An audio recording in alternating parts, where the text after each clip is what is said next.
నమస్కారం రైతు సోదరులారా, my farming my passion daily market అప్డేట్స్కు స్వాగతం.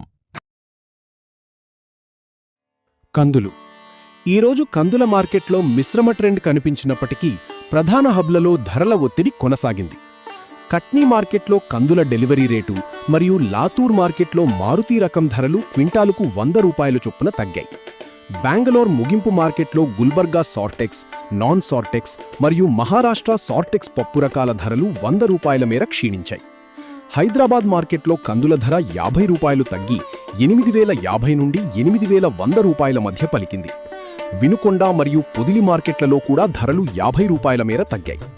ముంబై ముగింపు మార్కెట్లో లెమన్ కందులు 7,700 రూపాయల వద్ద స్థిరంగా ముగియగా మొజాంబిక్ గజ్రీ రకం 50 రూపాయలు తగ్గింది. చెన్నై డెలివరీలో లెమన్ కందుల ధర 25 రూపాయలు క్షీణించింది. మయన్మార్ సిఎన్ఎఫ్ మార్కెట్లో లెమన్ కందులు టన్నుకు $5 తగ్గి $840 వద్ద ముగిశాయి.